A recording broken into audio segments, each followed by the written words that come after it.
ABD Podcast, toute l'information vulgarisée sur les sciences du sport appliquées au terrain.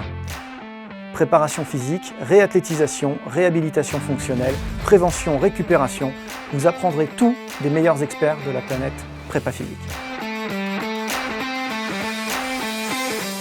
Bonjour à tous, Aurélien Roussel-Derval pour un nouvel épisode ABD Podcast. Je reçois avec énormément de plaisir et de fierté, je dois te le dire, Fred Aubert, qui était mon professeur, mais on vous racontera tout ça. Donc le survolté Fred Aubert, hyper énergique, on va essayer de le contenir aujourd'hui dans le canapé. Ceux qui l'ont eu en tant que formateur parmi les gens qui nous regardent ou qui nous écoutent savent qu'à tout moment il peut partir en salto. Donc merci pour cet exercice de style et puis surtout merci d'être là, Fred. Écoute, le plaisir est totalement réciproque car on est dans une logique de partage et d'échange et quelque part l'outil que tu me proposes d'utiliser aujourd'hui est dans mes valeurs et donc vas-y, je te suis tout oui, tu peux me passer à la moulinette, on va parler de tout ce qui nous plaît, de tout ce qui est passion pour de beaux échanges. Alors comme je vous le disais, je suis pas peu fier de le recevoir d'abord parce que c'est ce que je lui disais tout à l'heure avant l'épisode en coulisses. Je lui disais, voilà, tu es celui qui m'a transmis une chose essentielle dans mon métier, c'est le feu sacré. Voilà, donc il est porteur de la flamme du feu sacré pour moi, Fred Aubert. Et cette flamme, il l'a portée dans pas mal de sports. Hein. Je vais vous les lister très rapidement. Évidemment, l'athlétisme, son sport de naissance, mais ensuite ça a dérivé très vite vers le sport professionnel avec le rugby. Ouais.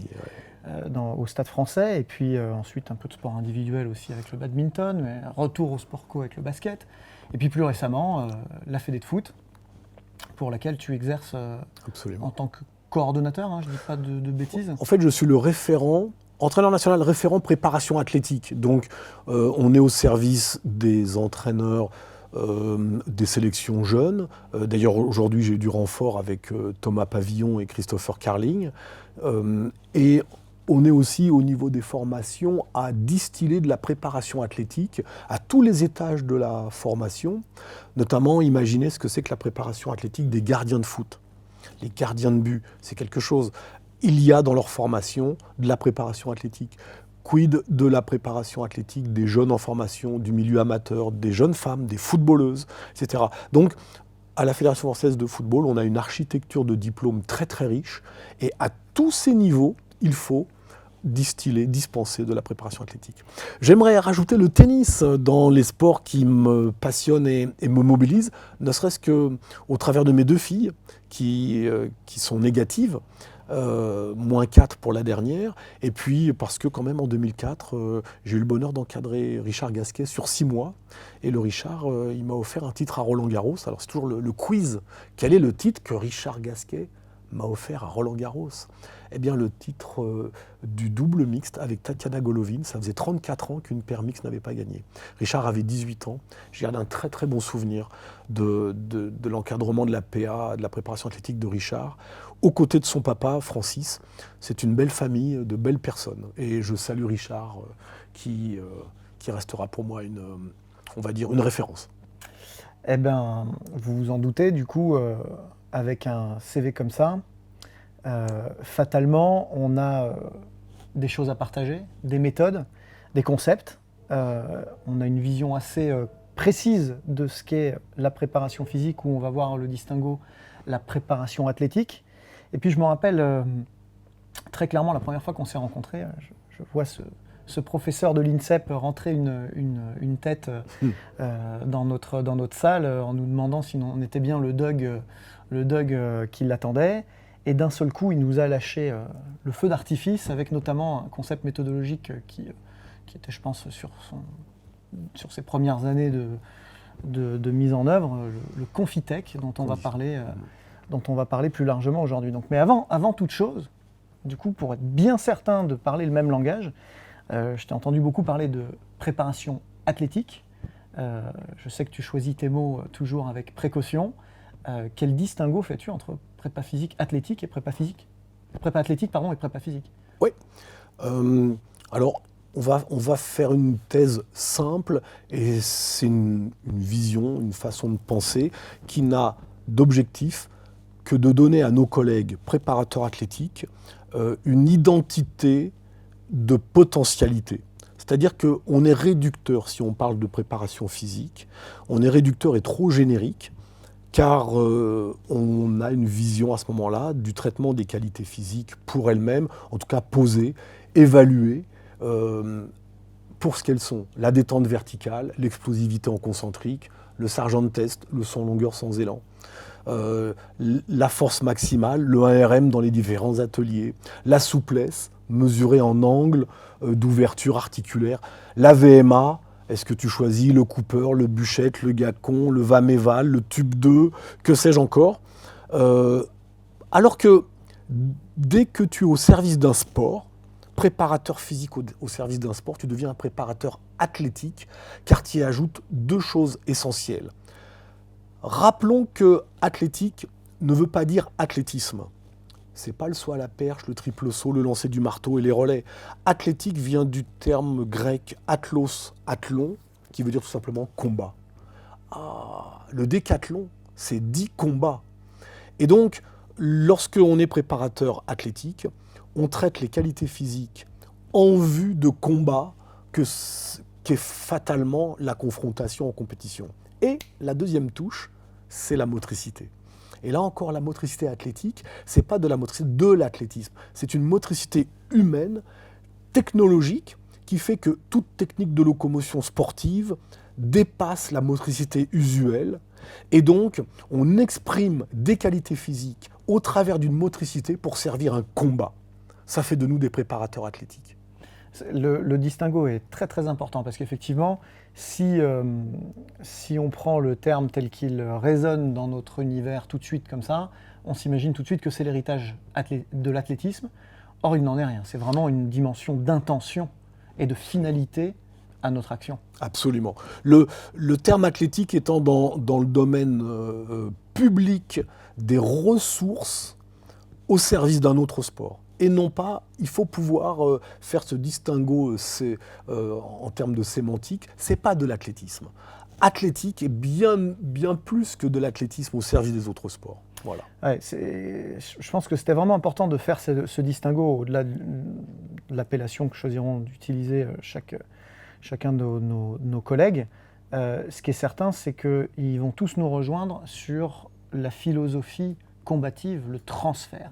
Et du coup, c'est clairement ça que tu sous-entends, là. C'est la notion de transfert vers la discipline. Exactement.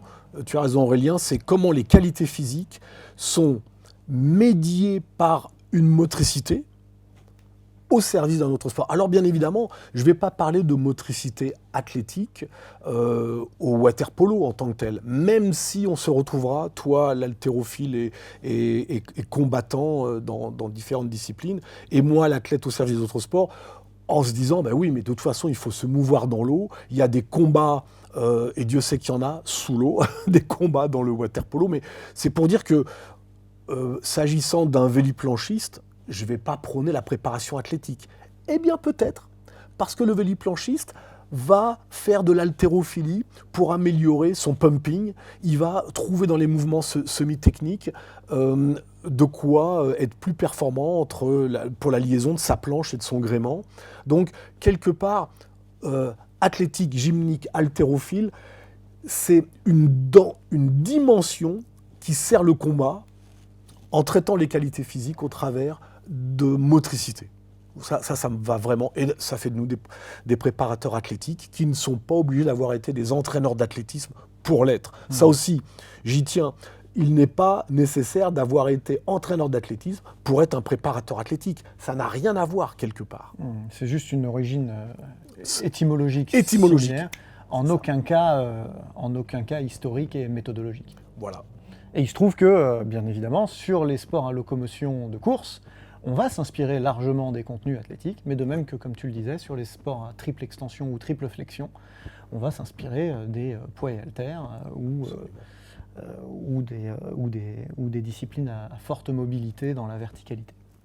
Voilà, c'est dit. On peut passer à la Confitech. Si on peut passer à la Confitech. Ouais, alors peut-être avant de passer à la Confitech, du coup, moi, ça fait écho au concept, un concept que je combats un petit peu depuis quelques années, probablement depuis que je te connais. C'est le concept de PPG. j'ai encore une phrase qui fait écho, la prépa physique est spécifique ou n'est pas, elle est pertinence ou perte de temps. Qui c'est qui a dit ça? Oui, c'était pour enfoncer le clou. C'était pour enfoncer le clou. Du coup, tu vois, ça fait vraiment lien avec ce que nous avons dit avant, car si on amène on va dire la dénomination de notre métier à la dimension préparation athlétique, on en a terminé avec la PPG, qui est du générique, mais qui est aussi datée. C'est-à-dire que la PPG nous a rendu service au moment où on ne pensait pas à une approche physique, on va dire, extraite du sol spécifique. Donc la PPG nous a servi, c'était un concept qui a marché un temps. C'est l'ère 1 de la préparation physique. Il a fallu à un moment donné poser des bases. Voilà. Je veux bien. C'est l'ère 1 dans toute histoire, dans toute échelle de temps. Il y a comme ça, il y a du Jurassic Park, il y a du néolithique et tout. C'est l'ère 1 de la préparation physique, c'est la PPG, bien évidemment.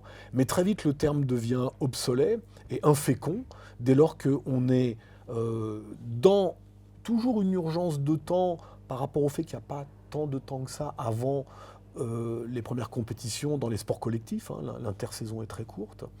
Et puis, il y a aussi le fait que pourquoi perdre du temps dans la formation du joueur, du combattant, du nageur, du joueur en sport de raquette?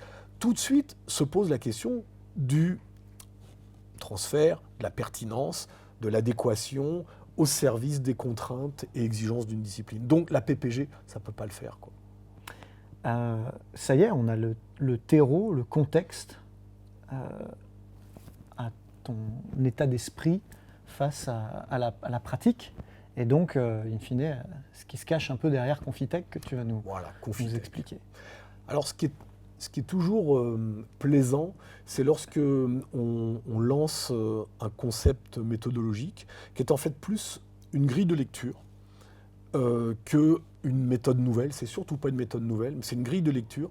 Et il y a résonance chez des collègues. Je pense à un collègue dans le tennis qui a été un temps DTN et qui a rebondi sur le concept de Confitech. Moi, j'ai un ami, c'est Frédéric Dodin, le papa de Océane Dodin, dans le Sud. C'est vraiment un ami parce qu'en plus, on a les mêmes valeurs dans tellement de domaines. Et alors, méthodologiquement, lui, Confitech, ça lui parle. Alors, là, tu es renforcé dans cette vision. Conditions physiques et techniques. Conditions physiques et techniques. Le simple fait de se dire, j'ai de la condition physique dans ma tâche, dans la réalisation de ma tâche, dans le technique, déjà, on est au cœur des problématiques de transfert. Pour y arriver, eh bien, ça nous oblige d'entrer à un décodage paramètre par paramètre, secteur par secteur, facteur par facteur, le décodage de la discipline pour laquelle on va engager de la préparation athlétique. Et là, c'est passionnant parce que nous avons en commun, à travers les âges, ce qu'on a en commun aussi, c'est qu'on est des STAPsiens. On a une formation STAPS. Et j'ai toujours dit que sciences et techniques des activités physiques et sportives, c'est la grille, le canevas d'analyse des disciplines pour lesquelles on va servir de la préparation athlétique. Voilà, ça c'est Confitech. Alors, qui est à l'origine de ce concept? Je crois que tu n'étais pas tout seul au départ à imaginer ça. Alors, de toute façon, c'est un concept que j'ai fait vivre et qui a donné sens, mais c'est mon ami Alain Jousselin. C'est bien ce qui me semblait. Ouais, entraîneur d'athlétisme à l'époque à Fontenay-aux-Roses. Aujourd'hui, je le croise au Plessis-Robinson. Entraîneur d'athlétisme dans le 91, toujours. Dans le 92, pardon. Et alors, Alain Jousselin a lancé ce terme Confitech. On y voyait des stands de montée de genoux, de gainage, de corde à sauter, de pompe, de lancer de medicine ball, de passage de haie en marchant. Et il y avait le spectre de l'athlète qui était entraîné dans ce circuit. Alors du coup, tu peux penser à des ateliers pour le judoka. J'adore, un jour, j'ai vu à l'INSEP une judoka tirer sur une poulie, mais c'était une manche de kimono qui était là. C'était extraordinaire, les serres d'aigle qui tiraient la manche de kimono pour faire... c'est extraordinaire. Bon, c'est pour dire que d'entrée, on peut prendre, à partir de l'analyse technologique de la discipline, on peut prendre comme ça des ateliers qui feront un plateau de Confitech et le spectre de la discipline s'impose. Si c'est un archer, qu'on lui voit faire des carpés, de la corde à sauter, du trampoline, du rampé, on se dit on se trompe. Il est où l'archer là? Par contre, si c'est des placements bien solides, si c'est de la proprioception, si c'est du gainage à la verticale, si c'est peut-être des choses les yeux fermés, les yeux ouverts, et je vais m'arrêter là parce que je ne suis pas un préparateur athlétique du tir à l'arc. Mais c'est pour dire que dans un circuit ou un plateau d'atelier dit Confitech, on doit voir s'imposer le spectre de la discipline du sportif qui le fait. Et du coup, on peut avoir comme ça des moments de Confitech en entrée, en sortie, en milieu de séance. Après, c'est comme les gousses d'ail dans le gigot, ça se met au gré de ce qu'est ton entraînement. J'ai beaucoup communiqué là-dessus et je compte bien faire un livre qui sortira chez Cress Sport, chez Fort Trainer de chez Cress. De chez Cress, ouais. Voilà, les deux sont liés absolument. Voilà. Tu connais bien ton environnement. Alors, du coup, moi, je lis un peu entre les lignes parce que je t'ai beaucoup lu et j'ai beaucoup suivi ce concept-là. Je me permets de préciser quelque chose, et tu m'arrêteras si je dis une bêtise, ça me permettra de savoir que j'ai mal compris ce que j'ai lu, mais il me semble qu'il ne s'agit pas de singer la discipline.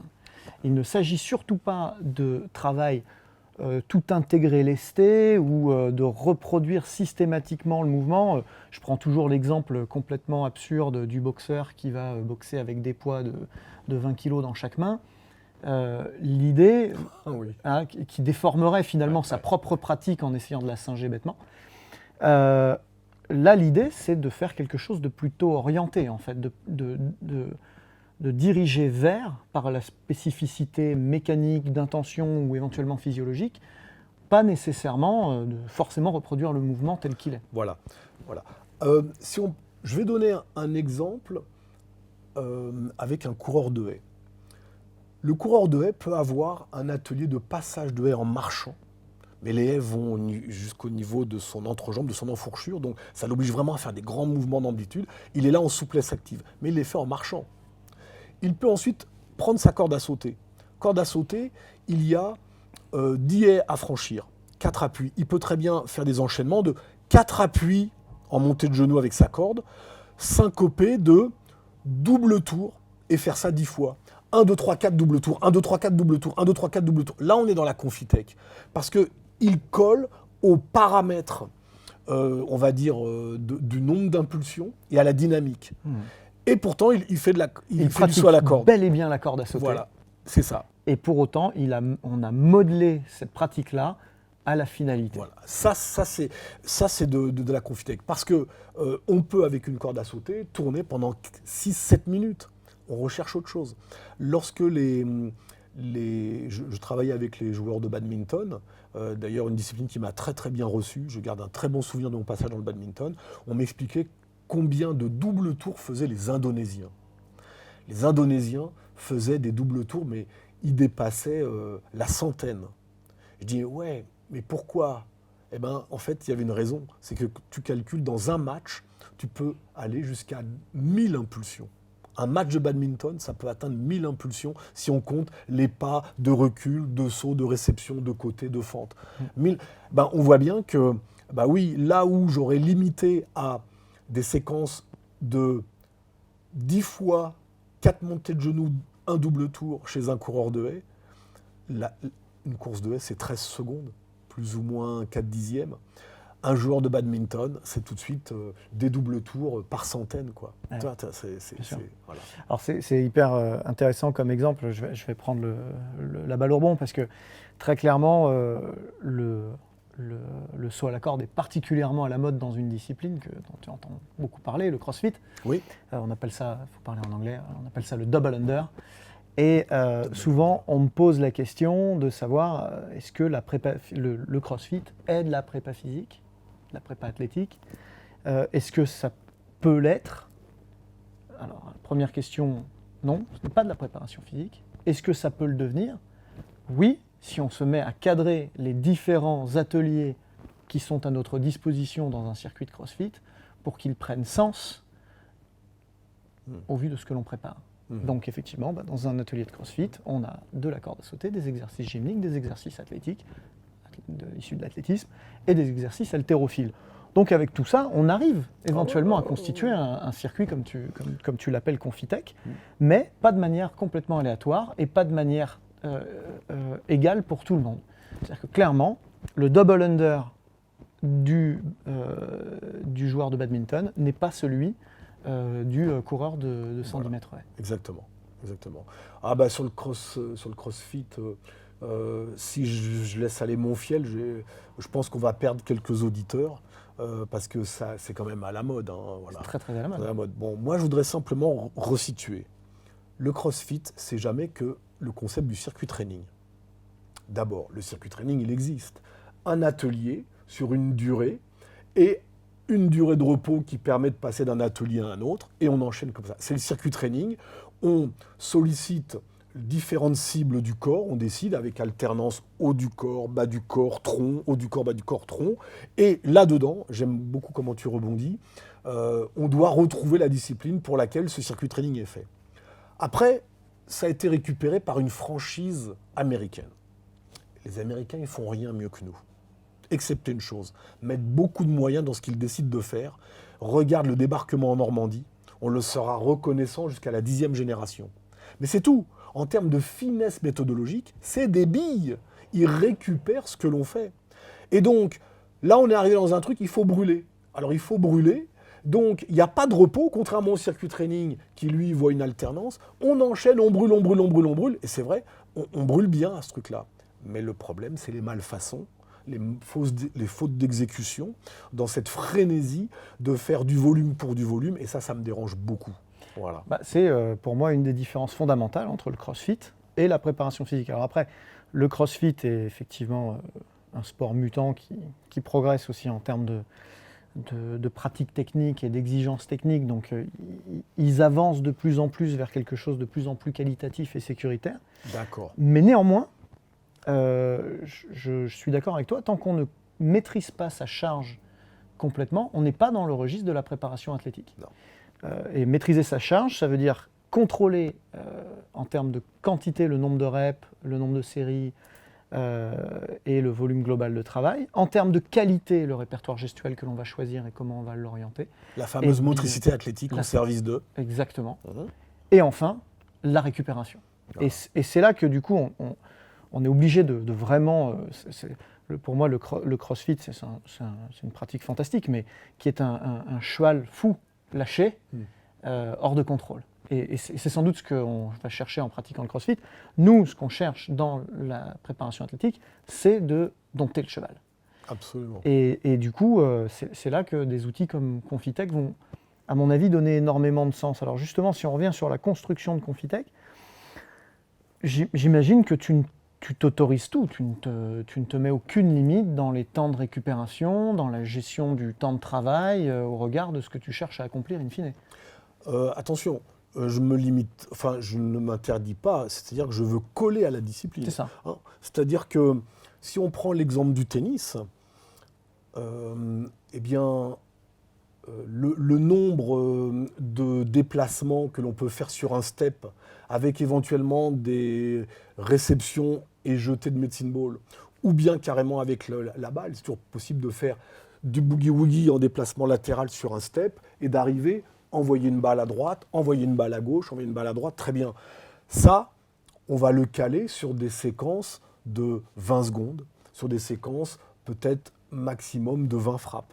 Il y a bien des rallyes qui vont au-delà de ça, mais c'est pas le plus haut volume que l'on va viser d'abord. Donc, on va comme ça se caler à chaque fois sur des paramètres que l'on connaît de la discipline. Le temps moyen d'un échange, le nombre de frappes moyen d'un échange, etc., etc. Et ça construit la charge de travail. C'est pourquoi je reviens, qu'est-ce que tu disais derrière l'idée qu'on ne se donne pas de limite de temps et de volume ? Ce que j'essayais de dire, c'est qu'on n'est pas comme sur une méthode, comme, je ne sais pas moi, le Tabata ou des méthodes extrêmement cadrées où on dit voilà, ici c'est 20-10. C'est comme ça que ça se passe. Non, d'accord. Surtout pas. Bien vu, On est Aurélien. d'accord. Non, non, c'est tout à fait ça. Parce que de toute façon, si tu passes du squash au badminton et au tennis, déjà, le modèle de charge et de dynamique micro-méthodologique par exercice va changer. Bien sûr. Va changer. Comme du 400 mètres haies au 110 mètres haies va changer. Donc c'est ça. On se donne pas. C'est moins qu'on se donne pas de limite, on n'a pas de carcan. Et si carcan il devait y avoir, C'est celui c'est de la simplement pratique. circonscrit par les paramètres de la tâche que l'on connaît. Alors là où c'est vivant, c'est qu'effectivement, quand tu regardes du tennis à l'époque de Yannick et de Björn Borg, tu te dis, mais ils sont sur slow motion ou quoi là? Tu vois? Et c'est normal. Et respect, avec les raquettes qu'ils avaient, petit ami, bois et tout, c'était un tennis de l'époque. Il faut toujours respecter les époques. Mais toujours est-il que on peut pas, je ne ferai pas de la Confitech, j'aurais pas fait de la Confitech en 1983 de la même manière que je la ferai aujourd'hui. Évidemment. Et ça pour toutes les disciplines. Et ça c'est passionnant. On retrouve alors un des principes de l'analyse de la discipline, c'est la réactualisation, la réindexation des paramètres au regard de ce que les adversaires font, le niveau, comment il monte, les méthodes, les données scientifiques, les recherches, les dernières données, les dernières datas, tout ça, ça nous bouge. En football, ce qui est fabuleux, c'est les données physiques que l'on a grâce au GPS ou au système équivalent avec vidéo, parce que là, le kilométrage fait dans un match, le nombre d'efforts faits à haute ou très haute intensité, les décélérations, les changements de direction, là on a besoin de la vidéo et tout, mais ça nous alimente extraordinaire. Par poste. Ce qui est magique avec le football, c'est que l'analyse par poste est d'abord en filigrane.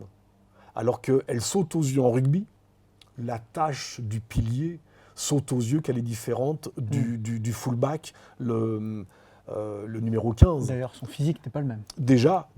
Mais tu vois, à la marge, entre un troisième ligne et un trois quarts centre, tu peux avoir des gabarits fort C'est vrai. proches. C'est pas les mêmes tâches.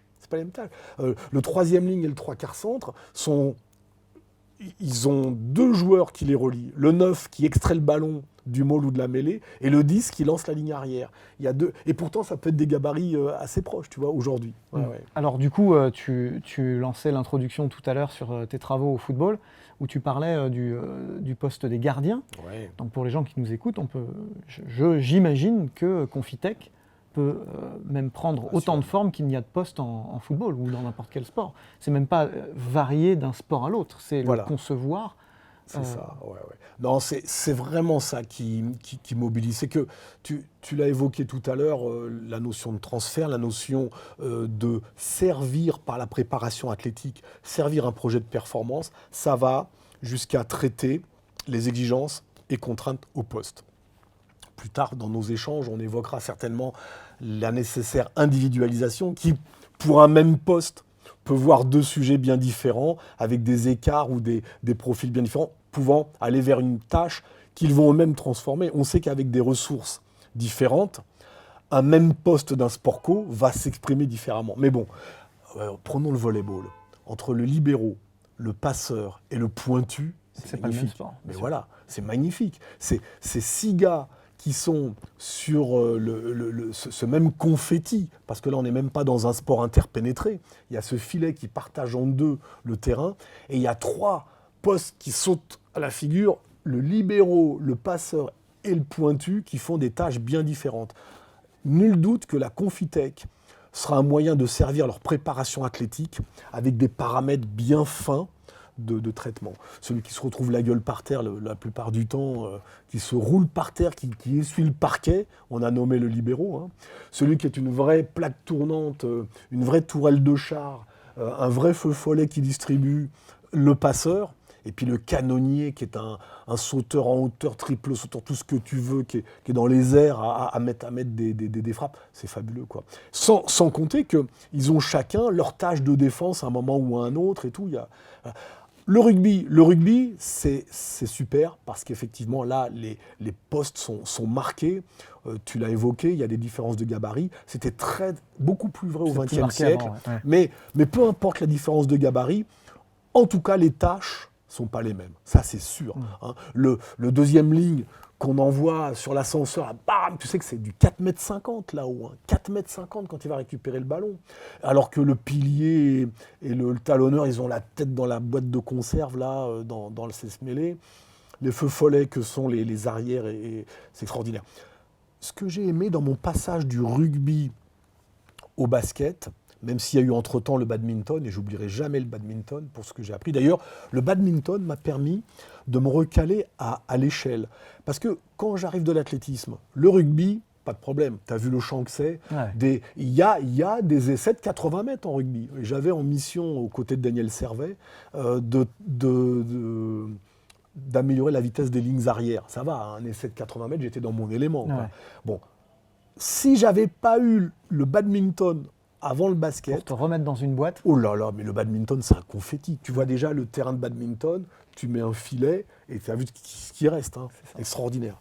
Eh bien, je t'évoque ça parce que j'ai eu l'impression, quand j'arrive dans le basket, que c'était le rugby divisé par 3. Car tu as un joueur intérieur, vraiment fort sous le panier, là, le poste 5, quoi. Tu as le poste 4 qui est aussi un joueur intérieur mais censé un peu plus mobile autour de lui. Tu as arrière et ailier et tu as meneur. En 5 postes,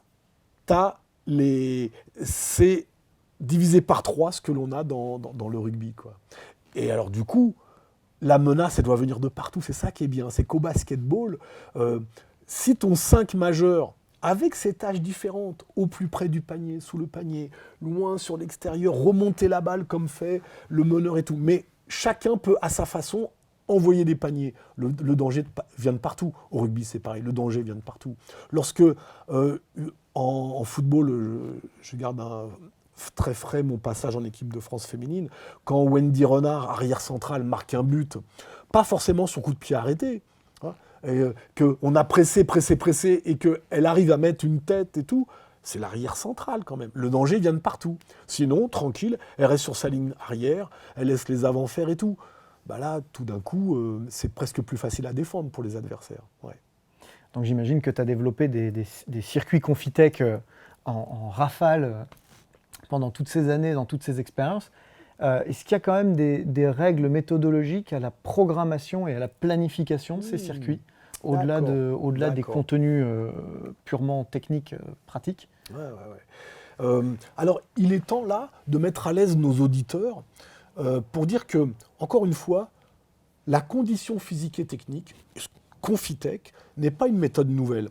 Je pourrais, pour ceux qui nous écoutent, chacun les amener à prendre conscience que, comme M. Jourdain faisait de la prose sans le savoir, le bourgeois gentilhomme de Molière, bien sûr, eh bien, eux-mêmes pourraient se surprendre à constater, mais là, je fais de la Confitech. Et d'ailleurs, il y a un entraîneur, un préparateur physique du tennis suisse, quand j'étais à Macolin, un mec super. J'ai oublié son nom, mais il avait travaillé avec l'équipe de Coupe Davis dans les années 2000. Et alors, quand il écoute mon intervention sur la Confitech, il me dit « Frédéric, regarde cette cassette, dis-moi si c'est de la Confitech ». C'était de la Confitech. Il utilisait le feedball pour rebondir, se placer et envoyer la balle. Il utilisait le medicine ball sur un step. Il utilisait la corde à sauter, les lattes et tout. C'était de la condition physique et technique parce que c'était pas des points de tennis joués, des formes jouées du panier. C'était véritablement des ateliers athlétiques d'expression de la motricité athlétique. Mais tu voyais le joueur de tennis dans son feedball, avec son medicine ball.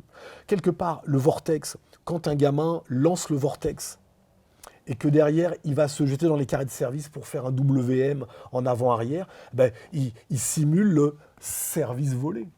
J'envoie mon vortex dans la bâche au fond du court et je me jette vers le filet pour faire un petit parcours.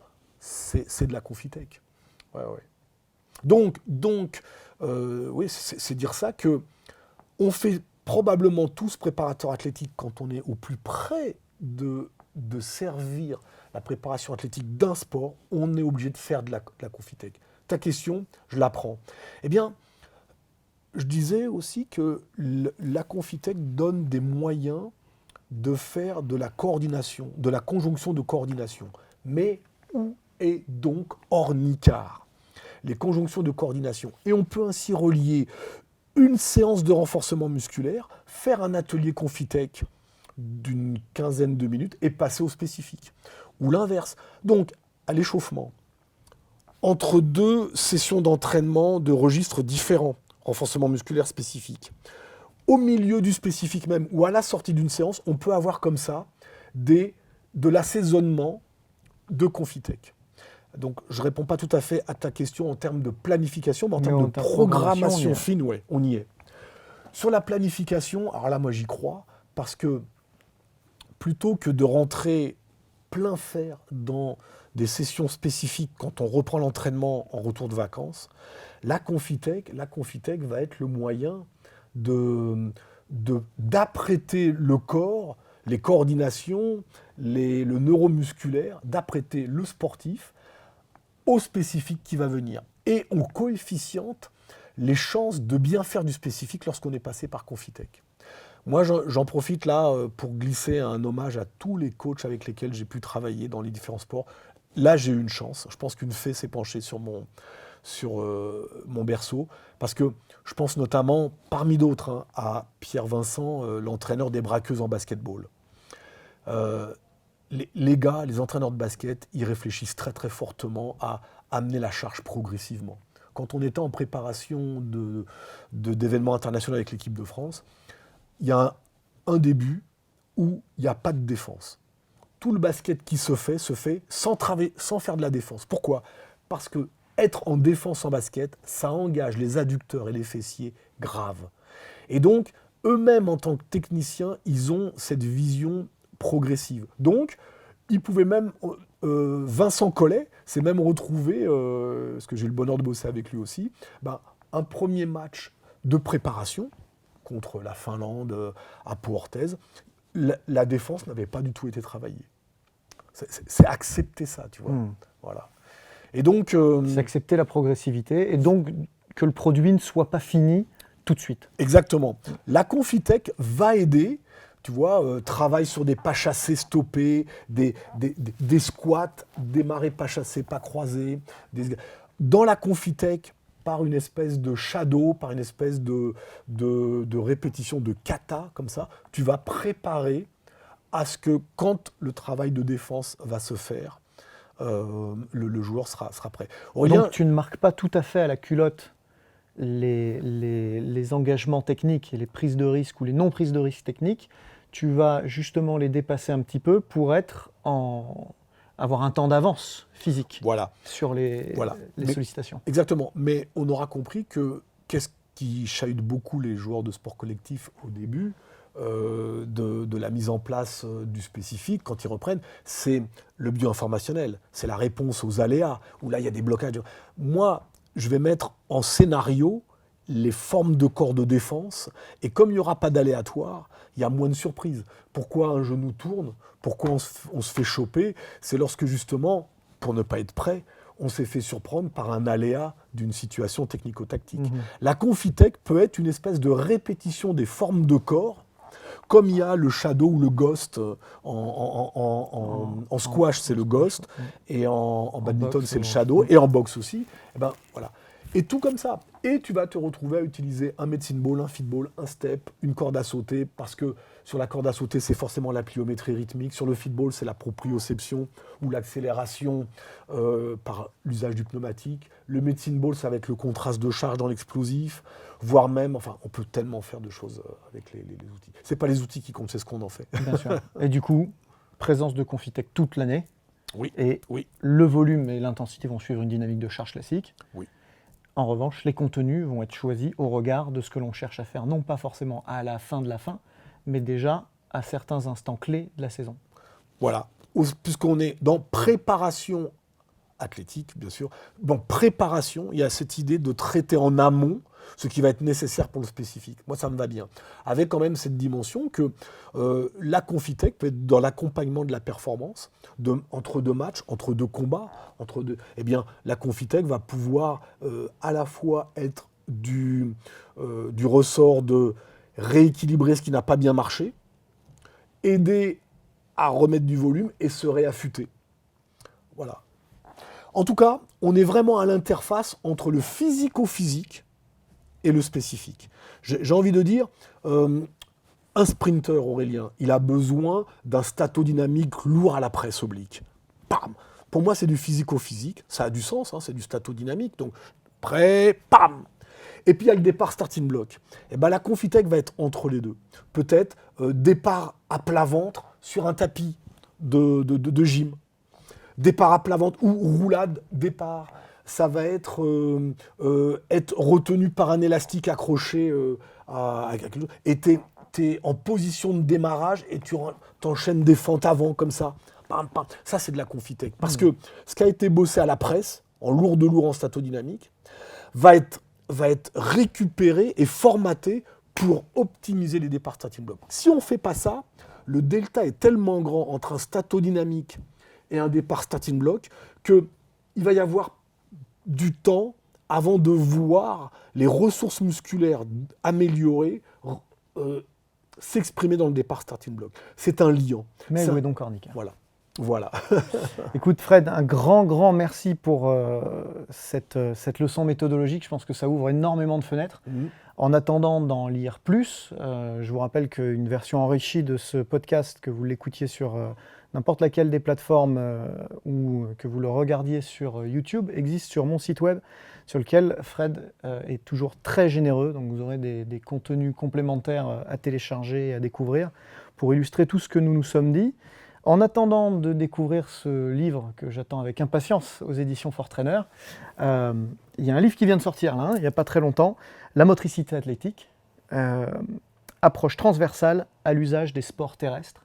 Et si vous avez bien suivi ce qu'on s'est dit, évidemment, il y a une inspiration d'athlétisme, mais il y a surtout une inspiration de combat. N'hésitez pas à aller lire cet ouvrage. Merci Fred, et puis à très bientôt pour un prochain épisode. À très bientôt, bonne continuation les collègues. C'était ABD Podcast, votre émission 100% préparation physique et sciences du sport. Abonnez-vous, suivez-nous, partagez-nous. Écoutez-nous sur Google Podcast, iTunes, Deezer, Spotify. Regardez-nous sur YouTube ou directement sur www.broussal-derval.com.